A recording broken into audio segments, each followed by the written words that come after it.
Você conseguiria me dizer se nesse exato momento você está em repouso ou em movimento? Para responder essa pergunta, vamos voltar ao final do século XVI, quando a cinemática já havia se estabelecido como um grande campo de estudo. No entanto, apesar dos diversos avanços na física do movimento, a física que explicava a causa dos movimentos ainda era baseada na física aristotélica. Nesse período também, como eu já falei com você em um vídeo anterior, estava ocorrendo uma grande discussão entre os defensores do geocentrismo e os defensores do heliocentrismo.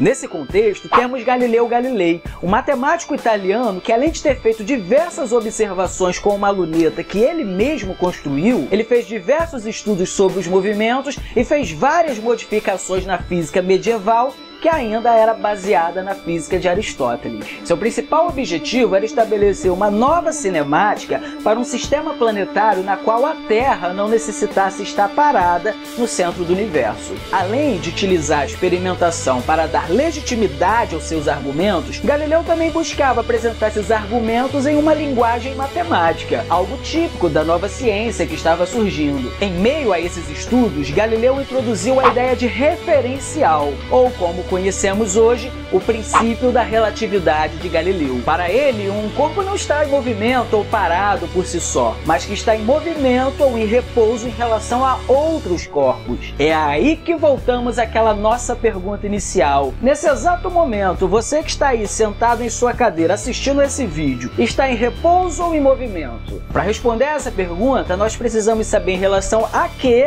nós estamos nos referindo. Em relação à sua cadeira ou até mesmo em relação à Terra, você está em repouso. Já em relação ao Sol, por exemplo, você está em movimento, já que de acordo com o heliocentrismo, a Terra está girando ao redor do Sol e você está indo junto com ela nessa viagem, né? Outro exemplo interessante a ser observado é que se por acaso você estiver sentado no banco de um ônibus que se movimenta em relação ao solo, você estará em movimento ou em repouso? Meu amigo, isso também depende do referencial que você vai estar adotando, já que em relação ao solo você está em movimento, mas em relação ao próprio ônibus você está em repouso, já que você está sentado quietinho ali no banco dele, né?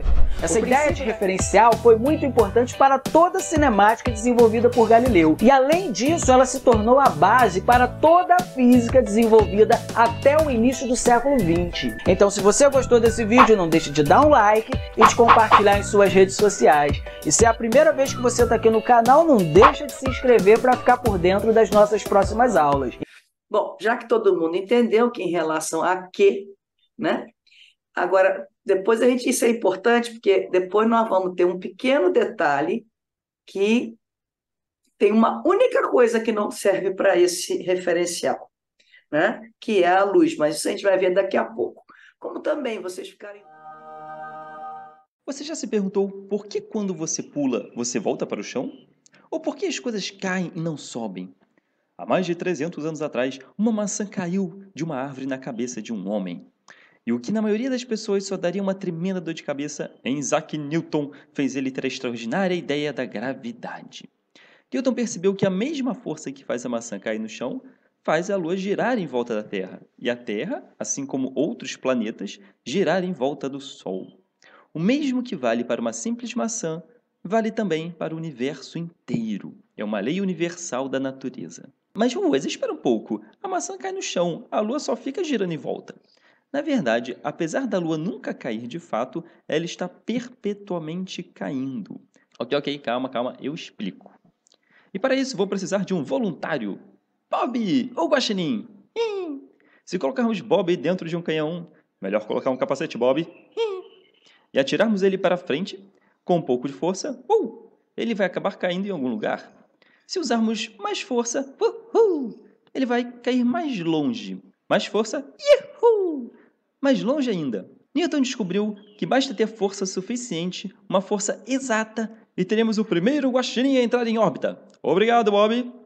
Bob agora está em uma queda eterna. E com um pouco mais de força, Bob teria alcançado a velocidade de escape. E a velocidade necessária para ele sair do campo gravitacional da Terra. E então Bob estaria livre, viajando pelo espaço em uma velocidade constante em linha reta para sempre. Ou até esbarrar em outra coisa. A lei da gravidade de Newton descrevia perfeitamente como os objetos celestes se movimentavam. Sua fórmula matemática era capaz de prever onde um planeta estaria em qualquer data futura. Só tinha um pequeno problema. Ninguém, nem mesmo Newton, sabia por quê. Por que as coisas se atraem? Que tipo de força estranha é essa que faz os corpos se atraírem e os planetas girarem em volta do Sol? Não conseguindo de jeito nenhum uma solução do problema, Newton foi buscar a ajuda do sujeito que geralmente resolve esse tipo de coisa. Deus! Os planetas se movimentam dessa forma porque, bem, Deus quis. E chega dessa conversa. Mas 200 anos depois, em 1915, um cientista alemão de cabelo engraçado conseguiu finalmente explicar a verdadeira natureza da gravidade. Deus, não foi dessa vez, mas não fica triste não vai embora não, fica aqui, qualquer coisa a gente chama mais tarde. O nome desse cientista era Albert Einstein. E para entender um pouco do que ele chama de teoria da relatividade geral, eu proponho o seguinte experimento. Imagine um lençol bem esticado. O que acontece se colocarmos uma bola de boliche nesse lençol? Irá afundar o tecido em volta dela, certo? Agora, o que acontece se jogarmos uma bolinha de gude nesse lençol? Sem a bola de boliche, ela iria continuar a linha reta. Mas como a bola de boliche distorce o tecido, a bola de gude vai desviar seu movimento. E dependendo de sua velocidade, ela irá fazer isso. Ou em uma velocidade específica, começará a girar em torno da bola de boliche, ficando em órbita. Mas, Carlos, a bola de gude não fica girando eternamente. Tem uma hora que ela encosta na bola de boliche.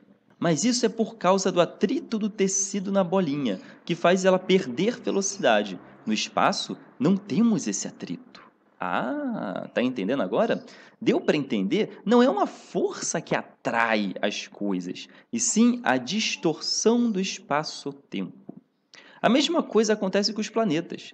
O Sol, como tem uma massa muito elevada, distorce a malha de espaço-tempo e tudo que desliza por ela tem seu movimento alterado, até mesmo a luz.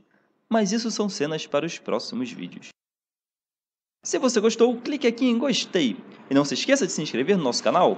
Se quiser ganhar mais conhecimento, conheça mais vídeos do QR Desenho no link que colocarei na descrição abaixo. Era a dúvida que eu tinha. Se ficou claro, eu tenho outro vídeo aqui, mas se ficou claro, eu nem passo o outro. Pode passar outro. Não, eu não passo outro sobre o mesmo assunto. Quanto mais clareza, melhor. Para mim não ficou tão claro assim, não. Tá, Uhum. não tem atrito ali em volta, ok, no espaço-tempo não tem. Mas de qualquer maneira, como é que você... Bom, aí teria uma velocidade, porque ele diz que tem que ter uma velocidade exata, né, para ficar rodando. Olá a todos. Esse vídeo faz parte do projeto Cosmolaica, dando assim nossa contribuição para a sociedade. Mas enfim, como o satélite se mantém em órbita? Bom, primeiramente vamos supor que você está no campo aberto, tá? E esse é você. E aí vamos supor que você tem uma bola de basquete. Então você atira essa bola e aí você vai perceber que ela vai subir e a partir do momento ela vai começar a cair. E aí ela vai quicar no fim do percurso. Então você resolve pegar sua sniper. Vamos supor que você tinha um sniper. E aí você dá um tiro. E aí a bala vai percorrer 1,5 km antes de tocar o chão. Agora vamos supor que você tem um canhão. Segue a mesma lógica. Você atira, a bala sobe um pouco e aí começa a cair. Agora vamos pegar esse mesmo canhão e vamos aumentar absurdamente. Aqui vemos o canhão gigantesco em cima do nosso querido planeta Terra. Não dá pra acreditar, mas vamos lá, pra vocês entenderem. Então, vamos lá, você vai dar um tiro com o canhão, beleza. Seguindo a mesma lógica, a bola vai percorrer uma determinada distância e vai tocar o chão. E aí você resolve dar outro tiro, mas um pouquinho mais forte. E ela vai demorar um pouco mais para cair no chão. E assim sucessivamente, você dá um tiro mais forte e ela vai demorar mais ainda para cair no chão. Até que vai chegar um momento que você vai dar um tiro tão forte que a bola vai dar uma volta no planeta inteiro sem cair. Mas claro, obviamente você precisa tirar o canhão do meio do caminho, então... Bom, nesse pequeno GIF a gente pode ver melhor essa ilustração. A gente vê que em cima de uma montanha um canhão atira uma bola e quanto mais forte ela é atirada, mais longe ela vai. Até que chega um ponto em que você atira e aí ela não consegue mais cair.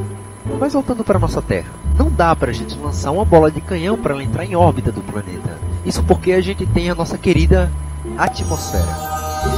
Isso, a camada de ar que envolve o planeta Terra. Tá, mas e por que a bola de canhão não vai conseguir dar uma volta no planeta? Isso porque a nossa atmosfera influencia diretamente na bola, com o atrito do ar, fazendo assim a bola perder velocidade. E perdendo velocidade, ela não consegue percorrer grandes distâncias. Na nossa Lua, por exemplo, nossa querida e bela Lua, isso não acontece. Se a gente pegar o mesmo canhão, colocar em cima da Lua e der um tiro em uma altitude considerável, isso no ângulo e na velocidade corretos, e tirando o canhão do meio do caminho, a bola vai sim conseguir percorrer toda a extensão da Lua sem cair.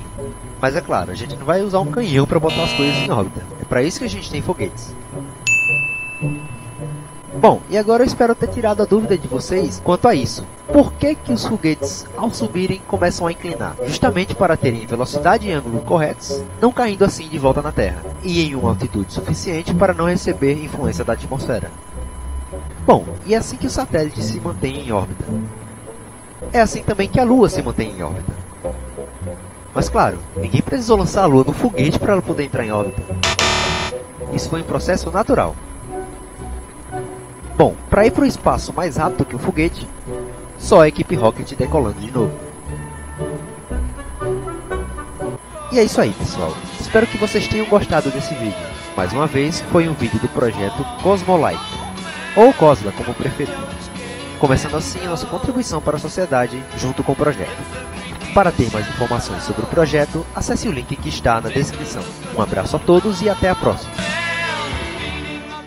Albert Einstein é considerado um dos maiores gênios da história da humanidade, especialmente pelas suas grandes contribuições para a física e ciência em geral. Ele é especialmente conhecido não só pela teoria da relatividade, mas sim pelas suas duas teorias da relatividade, que foram desenvolvidas no começo do século XX. A primeira delas é a teoria da relatividade restrita, que descreve o movimento de objetos e de campos eletromagnéticos, só um lembrete, a luz é um campo eletromagnético, na ausência de campos gravitacionais. Resumindo bastante, a relatividade restrita introduz duas ideias novas para os físicos da época. A primeira é que a velocidade da luz é constante para todo referencial. Isso significa que se você estiver se movendo quase na velocidade da luz, você ainda vai ver a luz se movendo na velocidade da luz em relação a você. O universo é estranho, só que não fui eu que fiz as regras. A segunda é que as leis da física que regem o universo continuam as mesmas, independente de se você estiver em um foguete bem rápido ou estacionado no mercado. Segundo o próprio Einstein, a relatividade restrita foi uma boa ideia, mas não foi uma ideia genial. E eu preciso fazer uma nota aqui de dizer que eu discordo bastante dessa afirmação dele. De acordo com ele, a teoria da relatividade restrita eventualmente teria sido desenvolvida por outra pessoa caso ele não tivesse feito isso. As principais ideias já estavam sendo debatidas por diversos outros físicos, e já tinham pessoas bem próximas da mesma conclusão, para ser sincero. Só que o mesmo não é verdade para a teoria da relatividade geral, que descreve como objetos e campos eletromagnéticos se movem na presença de gravidade. Existiam poucas evidências científicas que apontassem para a necessidade de uma nova teoria da gravitação. Para todos os efeitos, a teoria da gravidade que Newton desenvolveu estava de bom tamanho. O desenvolvimento da relatividade geral foi de fato um salto genial para o nosso entendimento do universo. Antes de começarmos a falar de relatividade geral e gravitação, eu preciso lembrar uma coisa sobre a relatividade restrita, que historicamente veio primeiro. A relatividade restrita introduz a ideia de que espaço e tempo não são duas coisas diferentes. De uma maneira mais fundamental, eles são como se fossem duas direções diferentes das 4 dimensões do espaço-tempo. Isso nos deixa com 3 dimensões de espaço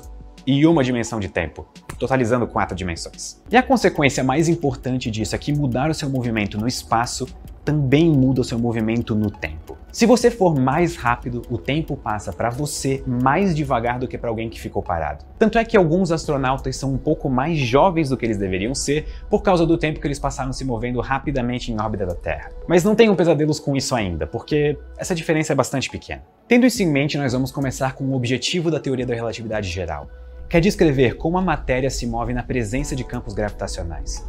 E, por consequência, descrever como a matéria gera a própria gravidade. Para entender por que o raciocínio do Einstein foi tão genial, nós precisamos deixar duas coisas muito claras. A primeira delas, o que é exatamente o movimento? E a segunda, o que é exatamente a gravidade? Vamos começar pelo movimento. A definição é bem simples.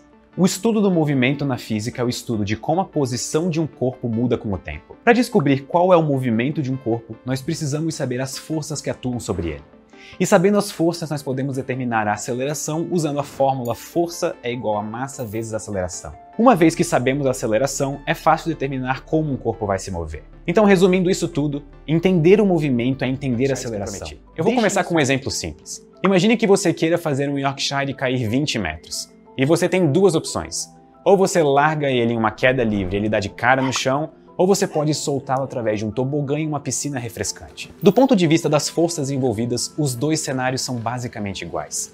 É apenas a força da gravidade puxando o Yorkshire para o chão. Só que no segundo caso, a geometria do problema é diferente. Existe um tobogã guiando a queda de forma precisa. O que determina a diferença das duas quedas não é a força da gravidade, mas as curvas do tobogã. Ou seja, a queda vai ser determinada pela geometria do tobogã. Geometria também é capaz de determinar movimento. Ou de outra forma, geometria pode causar aceleração da gravidade. Então, em resumo, a gravidade é simplesmente o tobogã de toda a matéria. E todos os planetas, estrelas e galáxias são, na verdade, grandes Yorkshires. Se alguém perguntar se eu falei isso, eu vou negar. Sendo mais técnico, a gravidade é simplesmente a geometria do espaço-tempo, que guia a aceleração dos corpos. Muitas vezes nós falamos que a gravidade é a curvatura do espaço, mas isso significa a mesma coisa. Quando um asteroide se move através do espaço-tempo, ele é movido de acordo com a curva do espaço. E é isso que nós chamamos de gravidade. Da mesma forma, quando um trem se move, ele simplesmente acelera em linha reta. E o que determina o caminho que ele faz são as curvas ou geometria dos trilhos de trem. Mas a gravidade é gerada por matéria. Então foi algum objeto massivo como uma estrela que curvou o espaço-tempo. O exemplo clássico disso é imaginar um lençol esticado. Se você rolar uma bolinha pelo lençol, ela se move em linha reta. Agora, se você adicionar uma bola de futebol ou de boliche no meio do lençol, ele se curva bastante, da mesma forma que o espaço-tempo se curva na presença de uma estrela. E se você rolar a bolinha novamente, ela vai ter o seu percurso desviado pela curvatura do lençol, que foi causada por causa da bola maior. O asteroide foi desviado pela curvatura do espaço, da mesma forma que a bolinha foi desviada pela curvatura do lençol. Em nenhum momento o asteroide precisa saber que a estrela está lá. Ele apenas tenta seguir o seu movimento em linha reta e, por consequência, ele segue a curva do próprio espaço-tempo. De acordo com a relatividade geral, a própria Terra está apenas tentando se mover em linha reta. Mas a curvatura do espaço mantém ela presa em uma órbita ao redor do Sol. E o mesmo é verdade para a própria luz. A luz sempre tenta se mover em linha reta, e por consequência, ela segue a curvatura do espaço-tempo. O que a relatividade geral nos diz de uma maneira resumida é que a matéria diz para o espaço como se curvar e a curva do espaço diz para a matéria como se mover. Essa é a sacada. Você não precisa de forças para descrever a gravidade. É muito mais natural descrever ela como a própria geometria do espaço-tempo, que são as próprias curvas do universo. Com a teoria da relatividade geral, Einstein fez diversas previsões que foram comprovadas em experimentos, como o desvio da luz das estrelas próximas ao Sol, ou o cálculo preciso da órbita de Mercúrio, algo que a física newtoniana não era capaz de fazer. E a relatividade geral também criou alguns monstros, como buracos negros e buracos de minhoca. Mas essa é a beleza da teoria. É nos fazer olhar para o universo de um jeito que nós não imaginávamos. É literalmente pegar os nossos cérebros ignorantes que estão dentro de uma caixa sem graça e nos obrigar a olhar tudo fora dessa caixa. E para mim, não existe nada mais maravilhoso do que isso. Muito obrigado e até a próxima. Para você, esse espaço-tempo é para todo mundo, é para nós também, né? Claro, Assim como está para a Terra, que a Terra chata. é onde a gente habita, é o universo. Sim, mas eu fico pensando assim, Beatriz, existe um tecido, como ele falou. A Terra ela está achatada ali, né, rodando naquilo ali. Esses tecidos também existem para a gente? Como é que isso é permeado para a gente? Porque eu vejo a Terra... A gente está no sistema da Terra. Existe para a gente também, só que a gente é desprezado. A gente olha para a Terra. O que é a gente na Terra? Não, eu sei, mas eu fico pensando, isso também, de alguma forma, atua em cima dos nossos corpos. Sim, isso aí é que eu vou entrar com as minhas ideias. Que justamente o que ficou até hoje foi como se a gente fosse um ser humano, um ET, né? Onde a gente não está inserido no contexto espaço-tempo. Pois é. O inconsciente é atemporal e tudo isso é visto dessa maneira. E eu digo, Lua não. E as marés. A Lua e as marés. Isso. E a influência da Lua nos nossos próprios corpos também. Nos nossos próprios corpos também. Claro, é tudo interligado, é um sistema. Não tem como escapar disso. Não tem como escapar disso. E aí a proposta justamente é pensar a psique dentro desse campo. Para isso eu construí a ciência do sentir, que a gente vai chegar nela, entendeu? Mas tem que construir, não é simplesmente dizer, olha, isso aqui é isso, se isso é assim, aqui é assado. Não, aí você está brincando com a teoria, você tem que construir isto de uma maneira que você dê fundamentação, né? Luz, um dos principais responsáveis pela existência desse vídeo. A minha intenção nesse vídeo é responder duas perguntas que vocês me enviam bastante. Como que nós podemos determinar ou medir a velocidade da luz? E por que acreditamos que ela é uma velocidade limite no universo? Estudar a luz não é algo recente. Filósofos na Grécia Antiga já tentavam entender como ela funciona. E agora nós estamos na Europa, no começo de uma brilhante era conhecida como Iluminismo. Aqui as coisas mudaram bastante. Por causa do trabalho de pessoas como Newton e Kepler, agora nós tínhamos certeza de que a luz era emitida por uma fonte, tipo o Sol, chegava até algum objeto e era refletida por esse objeto, tipo um ser humano no Sol, e então chegava nos nossos olhos, e assim a gente captava as imagens. Mesmo assim, a natureza da luz ainda era tema de debate. Principalmente se ela tinha velocidade infinita ou finita. E esse debate era extremamente importante, porque a lei da gravitação universal de Newton, por exemplo, leva em conta que a luz tem velocidade infinita, ou seja, a informação se propaga pelo universo com velocidade infinita, ou instantaneamente, o que só foi corrigido muitos anos depois com a relatividade de Einstein. Então nós tínhamos uma questão muito importante aberta. A luz tem velocidade infinita e se propaga pelo espaço instantaneamente, ou ela tem velocidade finita?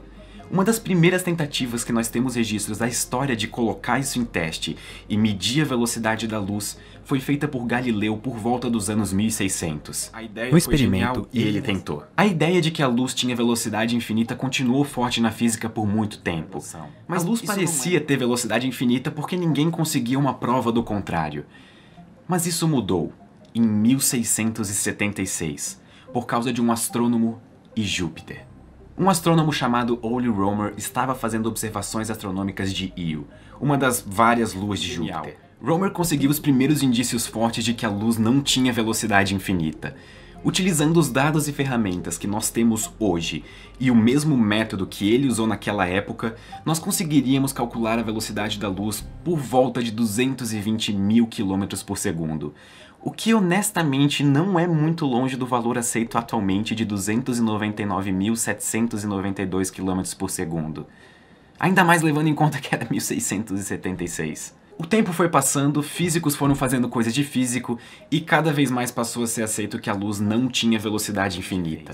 Mas ainda existia um problema para ser explicado.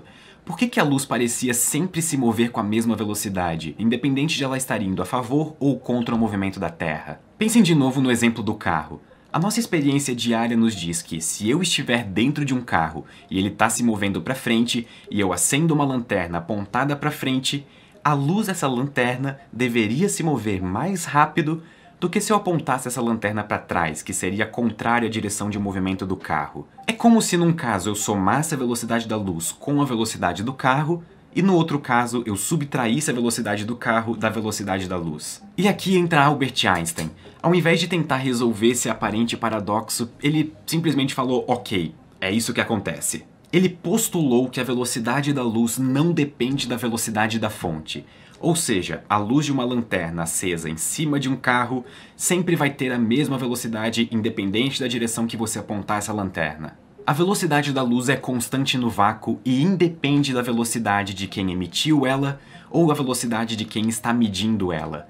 A velocidade da luz é uma constante universal e independe do referencial. Isso quer dizer que, na prática, se você estiver se movendo a 99% da velocidade da luz e acender uma lanterna, a luz dessa lanterna vai ter a velocidade da luz. Da mesma forma, se você estiver parado e acender uma lanterna, a luz dessa lanterna também vai ter a velocidade da luz. E não só isso. Com a relatividade restrita, Einstein mostrou que a velocidade da luz não é só uma velocidade. Ela é um verdadeiro limite universal para a velocidade de qualquer objeto com massa. Em outras palavras, tudo que tem massa deve se mover abaixo da velocidade da luz, não importa a situação. E aqui temos a razão de a velocidade da luz ser tão especial. ela não é somente a velocidade da luz. Ela é muito mais fundamental do que a própria luz. Essa velocidade está associada com a ordem de causa e efeito no universo. Ou, em outras palavras, a velocidade da luz limita o quão rápido um evento que acontece em um lugar pode afetar outros eventos distantes. Ou o quão rápido a própria informação pode se propagar pelo universo. A luz é informação.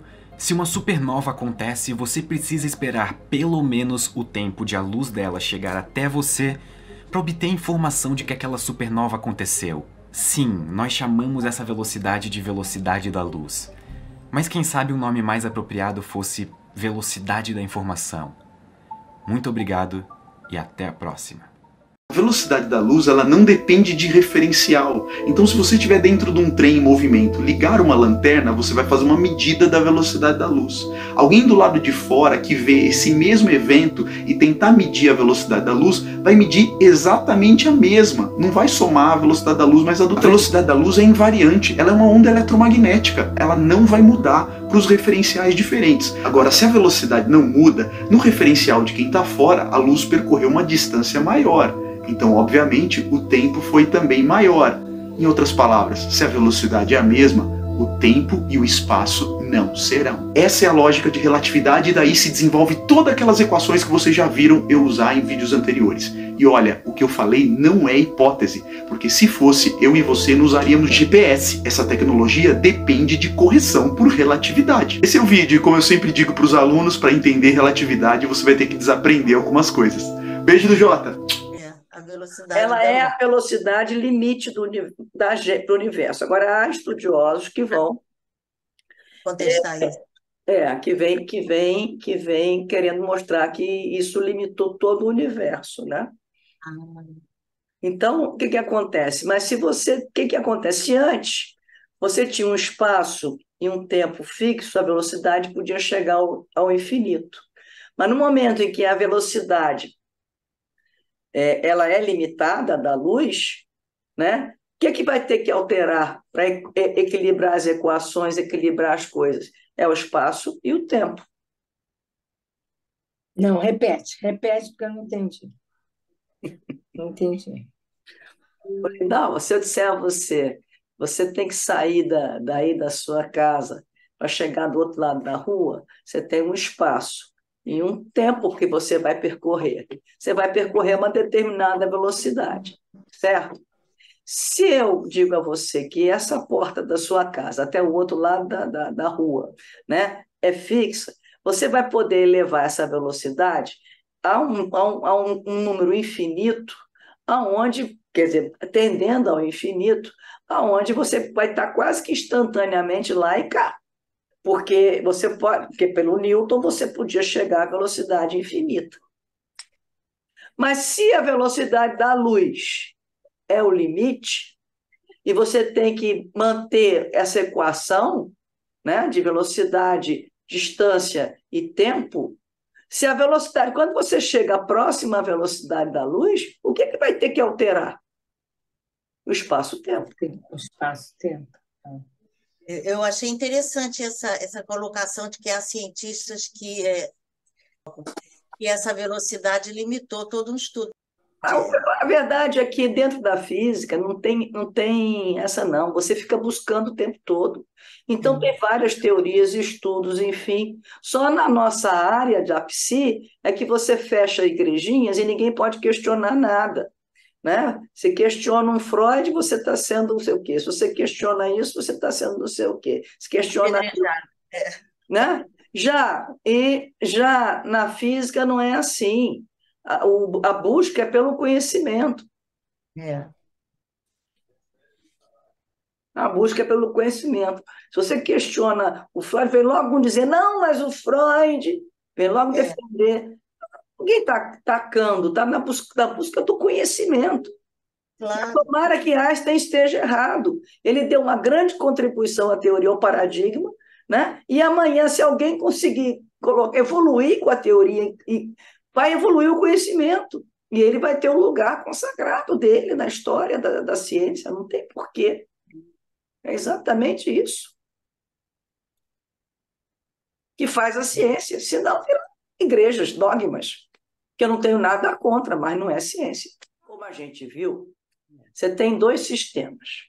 Nós vamos agora imaginar um sistema para quem está... Ai, meu Deus do céu. É assim, ó. Gato. Vem cá. Dá licença, gente. Esse gato, ele está demenciando. Então, ele faz isso. Gato que é colo. Dá tchau para titia. Tá? Pausa para os animais. O meu aqui, ó. Olha lá. Bom, então o que acontece? A gente vai imaginar um trem, né, que esteja viajando na velocidade da luz ou próximo à velocidade da luz.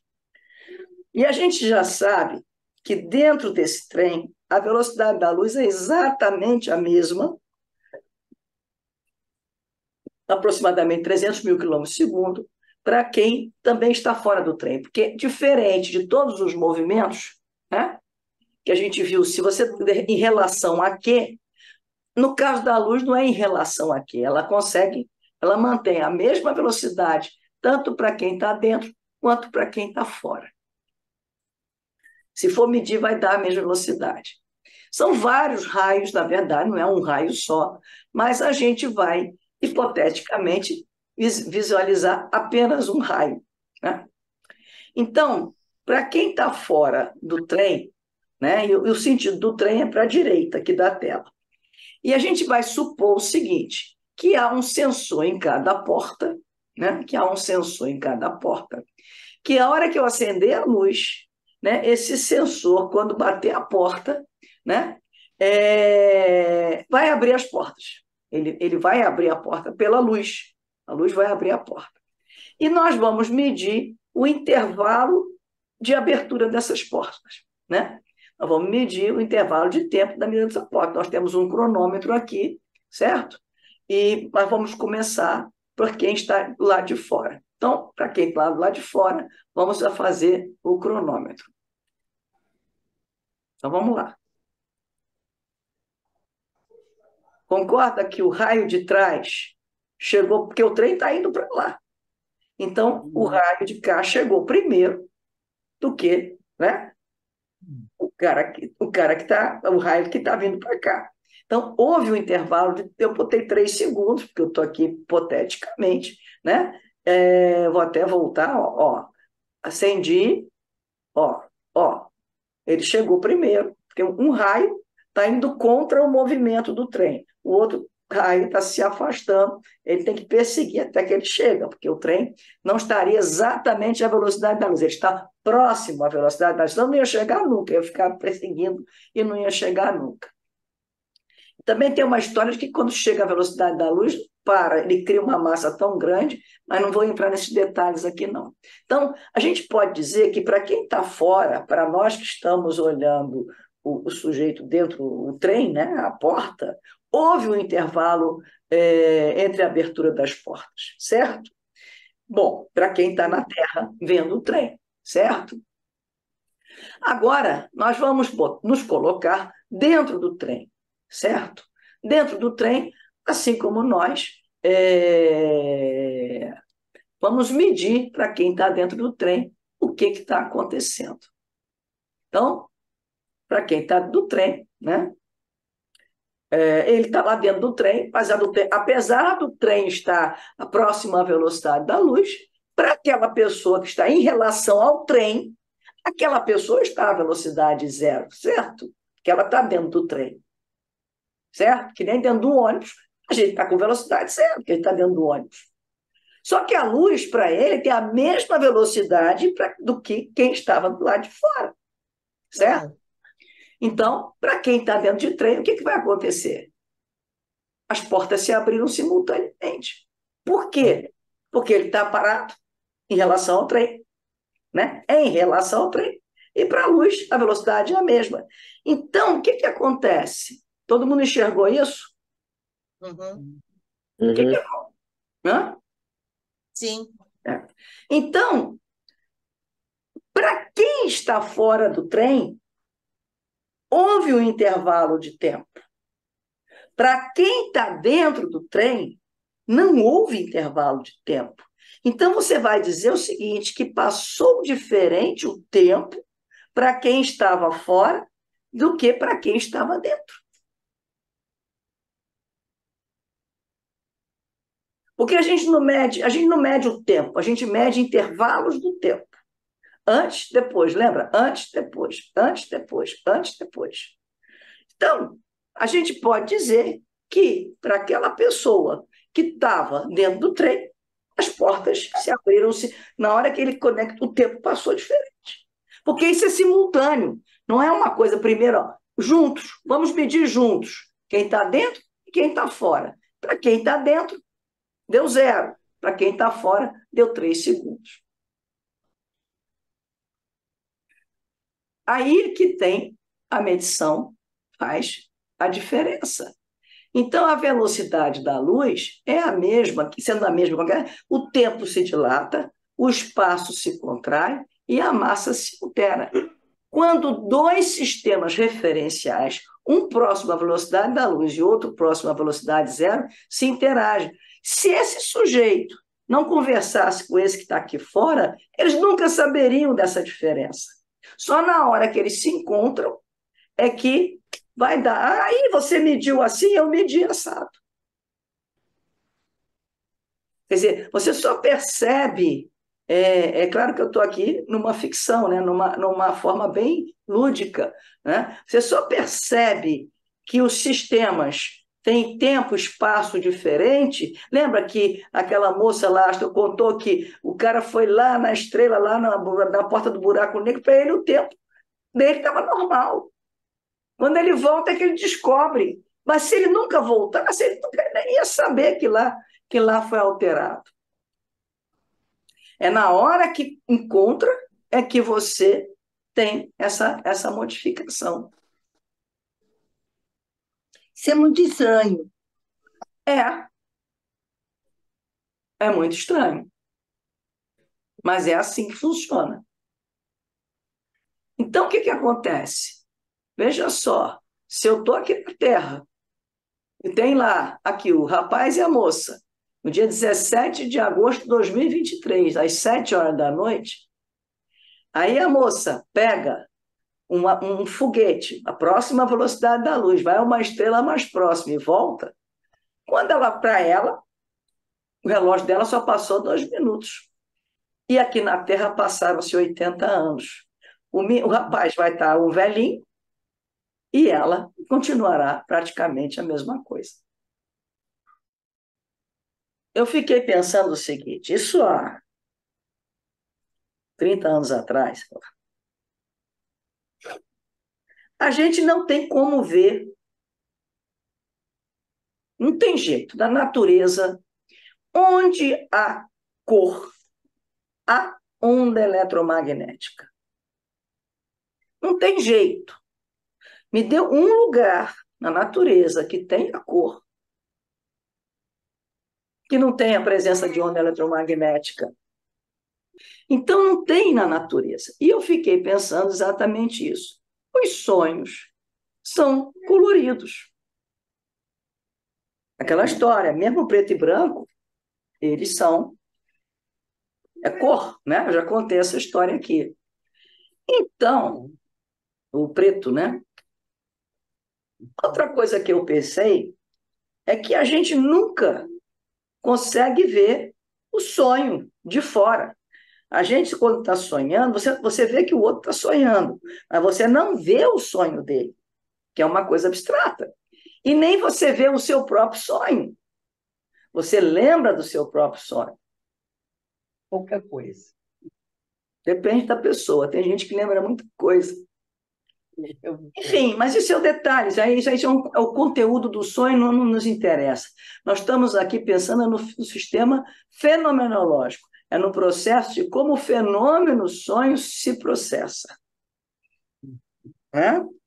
E nesse ponto é que eu caminho com Freud, porque ele não como sonho, como realização de desejo, mas o sonho como um fenômeno que ele dá várias coisas sobre o sonho, que é bem interessante. Então, eu botei aqui, imagina que isso é o sonho, e nós estamos olhando o nosso sonho, né? Então a gente está dentro do sonho e está fora do sonho. Se o sonho estaria à velocidade da luz, vamos supor essa hipótese, porque tem luz, porque tem cor, então como é que fica isso? Tá, são dois sistemas também, que nem aqui o nosso trem, são dois sistemas, um que estaria à velocidade zero, quando a gente acorda, e o outro quando a gente está sonhando, que é a velocidade da luz. Certo? Então, a gente pode dizer o seguinte, quando dois sistemas, é uma hipótese, foi o que eu comecei a pensar. Um próximo à velocidade da luz seria o inconsciente, o outro próximo à velocidade zero, se interagem, o tempo vai se dilatar, porque aí o inconsciente... Não existe na natureza nada que não possua tempo, né? O tempo é dilatado, o tempo é estreitado, mas existe o tempo. Né? É o tempo e o espaço junto, quer dizer, o inconsciente ele está no tempo e espaço, ele não está separado, ele não é... Ele acontece no tempo e espaço, o tempo se dilata, o espaço se contrai, a massa se altera, mas a massa, no nosso caso, eu não usei para o inconsciente, que eu chamo de inconsciente relativístico, eu não usei a massa. Então, justamente porque luz, agora você respondeu, a luz não tem a massa, no caso, né? Então, condensação, deslocamento, seria nada mais, e representabilidade, seria nada mais que efeitos da dilatação tempo-espaço. Essa era a minha hipótese. E a elaboração é secundária na hora que os dois sistemas se encontram. É quando a nave volta e pousa na Terra. Aí você vai ver aquilo tudo distorcido, porque você vai encontrar uma diferença tempo-espaço naquela coisa. E aí, mas como é que eu poderia provar isso? Como é que eu poderia, pelo menos, testar essa hipótese? Porque se é uma hipótese, né, eu teria que buscar um caminho de pesquisa para buscar o teste dessa hipótese. E aí me ocorreu buscar justamente quem não tem visão. Porque se os olhos são receptores de ondas eletromagnéticas do nosso organismo, quem não tem visão, você não pode dizer que o sujeito, na hora que está dormindo, né, ele está recebendo onda eletromagnética de algum lugar para imagens que ele possa ter no sonho dele. Aí vai perguntar para mim se ele sonha, se o cego de nascença sonha imagem? Não, porque ele não tem registro disso dentro dele. Mas não importa, porque mesmo o cego que perdeu, ele também não tem como pegar mais luz para poder iluminar o sonho dele. Minha lâmpada queimou, eu não vou conseguir acender a luminária, mas eu vou ter que trocar a lâmpada, né? Então, eu fui pesquisar sonhos de cegos, e na época eu fui em vários lugares, eu pesquisei, fui no que faziam vassouras ali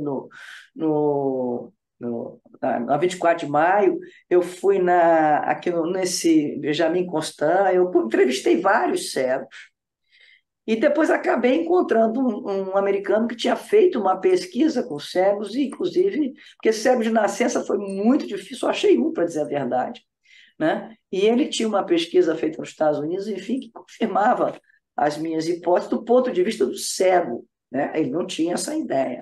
Eu até aqui, ó, como o cego vê, é interessante esse vídeo, quer ver? Eu vou mostrar a vocês. Duas mentiras que te contaram sobre os cegos e você acreditou. A primeira é que os cegos enxergam tudo preto. Não, o cego não enxerga nada. Ou no máximo tem uma percepção luminosa, ou enxerga vulto, mas a princípio ser cego é não enxergar, é o olho não funcionar. Não tá entendendo o que eu tô falando? Então tenta enxergar pelo cotovelo para ver o que você enxerga. É exatamente isso. Eu não vejo nada. Mas todos os cegos são assim? Não, é esse que é o pulo do gato. E eu vim hoje conversar um pouco com vocês sobre algo que se chama Síndrome de Charles Bonnet. E eu conversando com uma amiga minha, Sarah Bent, ela me contou que exatamente que ela tem essa síndrome. Ela sempre enxergou, assim, pouco, mas enxergava. Eu, quando conheci ela, por exemplo, ela enxergava, ela foi perdendo a visão, perdendo. Eu não sei exatamente com quantos anos ela ficou cega, mas na casa dos 20 e pouquinho. E ela falou que quando ela ficou cega, que ela continuou vendo imagens, mas não imagens reais. Por exemplo, ela falou que a primeira imagem que ela lembra de ficar vendo muito é a bandeira do Brasil. Imagina! Ela ficou cega, mas ficava aparecendo para ela a bandeira do Brasil. Depois ela falou que aparecia uma boca, que aparecia um símbolo do Superman, coisa que eu, sendo cego, eu não faço a menor ideia de como é esse do Superman. E ela fala que, mesmo agora, que se passaram anos, ela é totalmente cega, e ela continua com essas imagens, que às vezes são estampas, não é normalmente imagem definida, não é só imagem definida, pode ser estampas, pode ser um montão de cor, às vezes ela fala que vê amarelo, e isso às vezes ela falou que atrapalha até na hora de dormir. Porque imagina, você fecha o olho, mas continua uma coisa dentro da sua cabeça, continua uma claridade, né? E mesmo, pelo que eu li, mesmo as pesquisas ainda não dão conta de mostrar o que é exatamente que gera isso. Eu li um trabalho muito interessante de pesquisadores brasileiros falando dessa síndrome, relatando uma senhora que ficou idosa, que ficou cega já no final da vida, e que ela relatava ver uma carroça. E ela conseguia distinguir o uniforme do condutor, como as pessoas estavam vestidas, sendo que essa carroça não existia. Imagina, você está na sua casa sentado na poltrona e você está vendo uma carroça na sua frente, uma criação do seu cérebro. É como se o cérebro estivesse derramando imagens que ele não consegue mais ver.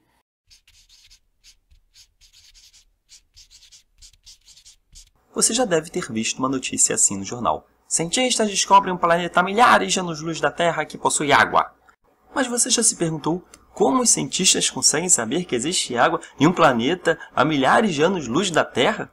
Como eles podem saber do que ele é feito? Sua temperatura, seus elementos? Bem, hoje iremos entender o porquê disso. Lembra na escola quando explicavam que aquela plantinha era verde porque a luz, quando batia nela, absorvia todas as cores menos o verde? Que era a cor refletida que chegava aos nossos olhos, por isso que vemos a planta verde? Não?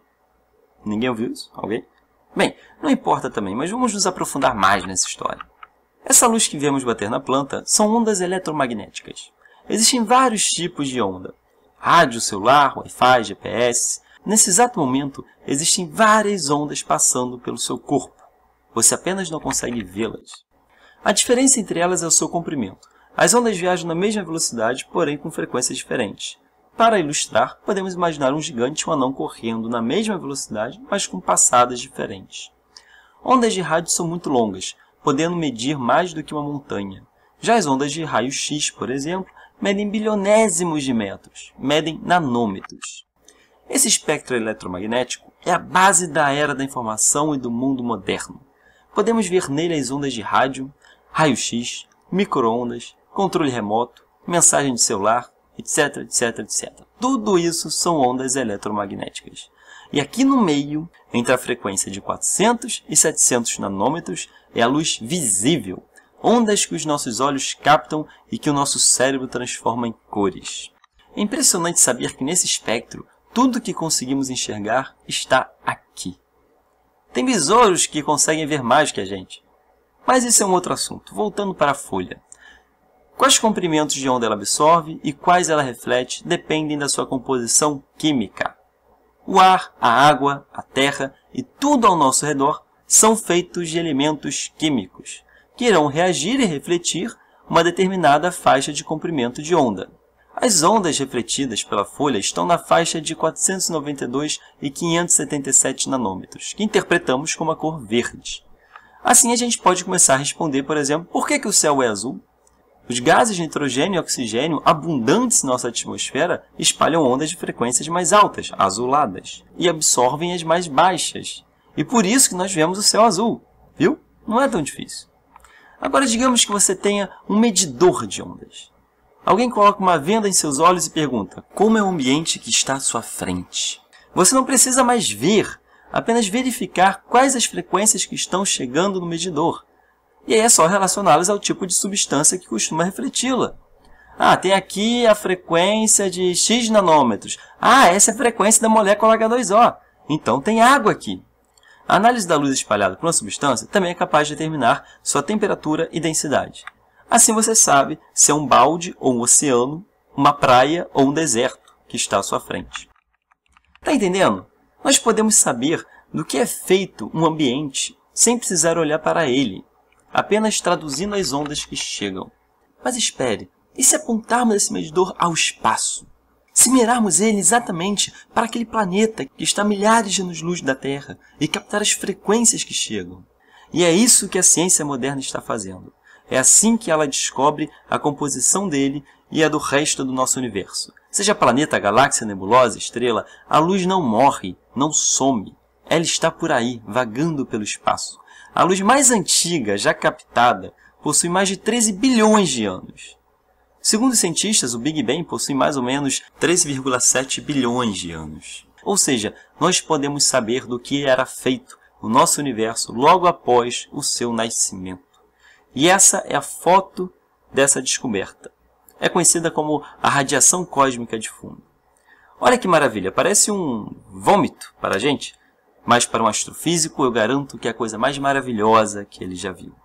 Espero que tenham gostado. Se você gostou, clique aqui em gostei e não se esqueça de se inscrever em nosso canal. Este vídeo é patrocinado pela UVA, Universidade Veiga de Almeida. Universidade Veiga de Almeida, lá, lá, lá. Bom, aí a gente pode dizer assim, a memória, né? A gente testa, então, que a gente também tem que dizer que sonho é um fenômeno psíquico. Porque você não pode chegar e dizer é só porque o Freud quis que sonho é fenômeno psíquico. Você tem que mostrar que é um fenômeno psicológico, né? Então, a gente pode dizer o seguinte, a gente está vendo, pelo sonho dos cegos, que a memória é utilizada. Porque os cegos que ficaram cegos, muitos deles sonham com imagens. Então, aquilo é memória. Né? Mas só a memória não dá a cor, mas mostra que ele vai usar. As pessoas não envelhecem, eles me disseram. Então, eles sonham com o tempo que eles enxergavam. As imagens que vêm é do tempo que eles enxergavam. Então, isso mostra que eles usam a memória para sonhar, como ele e nós. Né? Mas só a memória não é psíquico. O computador tem memória, mas não é psíquico. O que faz a ser psicológico, o raciocínio, é a articulação entre os traços minêmicos, entre os dados da memória.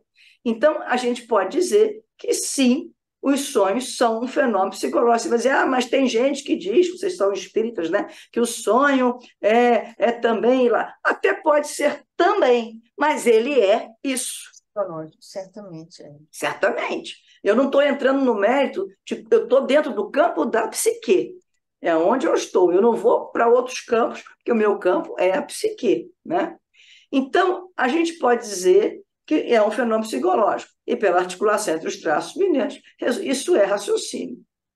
Então, se a pesquisa confirma que o raciocínio faz parte do processo dos sonhos, confirma que o sonho é um fenômeno psíquico. Sobre as cores, ondas é um transporte de energia, onde a cor, a onda eletromagnética, aquele vídeo que eu já passei, que eu adiantei, certo? E a gente sabe que as ondas eletromagnéticas são captadas pela vista, pelos olhos, né? O movimento RAIN, até o vídeo 8. E tem um detalhe, durante os sonhos, somente durante os sonhos, os olhos são receptores de ondas eletromagnéticas, o movimento RAIN, que é um movimento rápido dos olhos. Então, a gente pode dizer, depois eu vou passar o vídeo 8, se na natureza não há expressão de cor, sem que ondas eletromagnéticas estejam presentes, se os sonhos são dotados de cor na sua expressão fenomenológica, os olhos são os receptores de ondas eletromagnéticas do nosso organismo. Os nossos olhos se movimentam o movimento RAIN enquanto dormimos durante os sonhos. Durante os sonhos construímos histórias. Os sonhos são um fenômeno psíquico que se processa sob a forma de ondas eletromagnéticas, portanto, energia. O psicológico seria um dos recortes do complexo macro-micro-humano. Isso eu não dei ainda aqui porque é antigo. Então, se a gente possui um sistema inconsciente manifesto pelos sonhos, né? O nosso inconsciente estaria à velocidade da luz. Se possuímos um sistema consciente, manifestado pela nossa capacidade simbólica de pensar, o nosso consciente estaria próximo à velocidade zero. Então, quando eles se encontram, você tem os efeitos relativísticos, que é a condensação, deslocamento, representabilidade e elaboração secundária, como Freud propôs como fenômenos. E não por defesa, isso seriam distorções do tempo-espaço, quando os dois sistemas se encontram. Então, a gente pode dizer sistema inconsciente, velocidade da luz, sistema consciente. Né? No sistema inconsciente, o tempo se dilata, o espaço se contrai em relação ao sistema consciente, e aí você tem os efeitos. Eu vou voltar a isso semana que vem, porque eu acho Pelo que... amor de Deus, você tem que voltar, porque eu já embaralhei minha cabeça toda aqui, já estou entregando. Isso aqui foi tirado de um livro, Bright Air, Bright Fire. Os neurônios vêm em formatos variados, e o formato determina a parte como o neurônio se interliga com outros, de maneira a formar a neuroanatomia de uma determinada área cerebral. Os neurônios podem ser anatomicamente organizados de várias formas e são algumas vezes mapeados. O mapeamento é um importante dispositivo dos cérebros complexos. Os mapas demonstram as coberturas receptoras bidimensionais do corpo, tais como pele ou retina ocular, aos pontos correspondentes da cobertura que reveste o cérebro. As coberturas receptoras, tais como células tácteis de pontos dos dedos, células retinianas que reagem pela luz, são capazes de reagir em um mundo tridimensional e fornecerem ao cérebro sinais especiais sob pressão e diferença de comprimento de ondas. Elas reagem ao mundo quadridimensional se considerarmos o tempo. Então, também a neurologia reconhece. E o que nós temos são... Aqui está o eixo tempo-espaço, e cada instante do agora é um instante, a consciência como um instante dessa totalidade psíquica em que o eixo do tempo se torna fixo, reduzindo a tridimensionalidade, dando condições à capacidade simbólica. Virei todo mundo aqui, né? Tem importância. Só para vocês saberem, a capacidade da fixação do eixo do tempo vai ocorrendo de acordo com o amadurecimento do complexo macro-micro humano. Um bebê nasce sem capacidade de fixação do eixo do tempo. Por isso, ele não pensa, ele apenas sente. A noção de espaço-tempo é outra quando somos crianças. Tudo parece longe e enorme quando a gente é criança. A lucidez, orientação do espaço-tempo, né? Também, o que você pergunta? A primeira coisa para saber se a pessoa está lúcida, que dia é hoje, onde você está? Né? Então, essa referência, a criança não tem quando é o amanhã, quando foi ontem, quando é semana que vem, isso vai vendo na medida que você vai firmando o eixo espaço e tempo e vai tendo condições de fixar os instantes de agora no eixo espaço-tempo. Na primeira aula sobre a fisiologia do sono, que se você ainda não viu, eu recomendo que você clique aqui em cima e veja primeiro, nós conversamos sobre o ciclo circadiano, quais as diferenças no nosso corpo quando estamos acordado, em vigília e durante o sono, dormindo. E no vídeo de hoje nós vamos ver especificamente o que acontece no nosso cérebro quando nós estamos dormindo. E o que a gente avalia nas ondas cerebrais.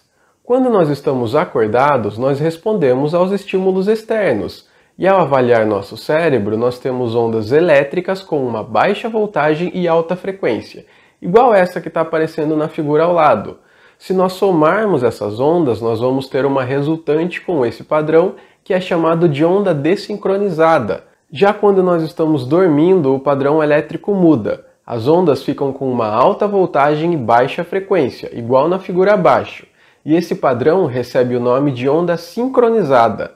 Então, acordados, nós temos ondas desincronizadas e dormindo, onda sincronizada. O sono vai mudando durante a noite. Ele é dividido em 2 fases e 4 estágios. E para explicar os próximos passos, eu vou contar como foi a primeira avaliação, quando os primeiros pesquisadores começaram a fazer esse exame. Bom, tudo parecia muito óbvio. Quanto mais profundo o sono, mais sincronizada a onda. Quando o indivíduo acorda, a onda dessincroniza igual na vigília. Só que não.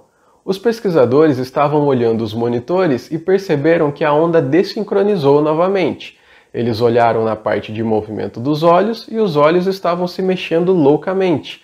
Mas olharam no eletromiograma e os músculos estavam completamente relaxados. Isso não fazia sentido. Então foram ver o paciente e ele estava imóvel, dormindo profundamente. Então eles acordaram o sujeito e o participante lá falou que estava sonhando, porque acordaram ele bem no meio do sonho.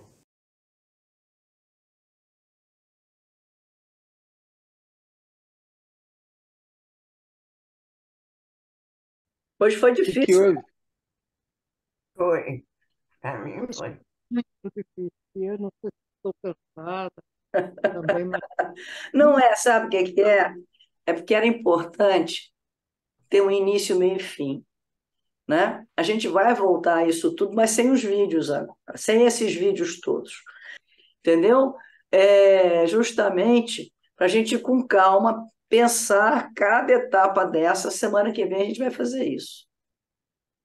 Mas era preciso ter a relatividade de Galileu, era preciso entender em relação a que o movimento, era preciso entender que a luz não tem, ela é a mesma referencial em qualquer, é a mesma medida em qualquer lugar. Era importante entender que os sistemas de velocidade, era importante entender isso tudo para poder fazer essa relação com os sonhos, senão não podia.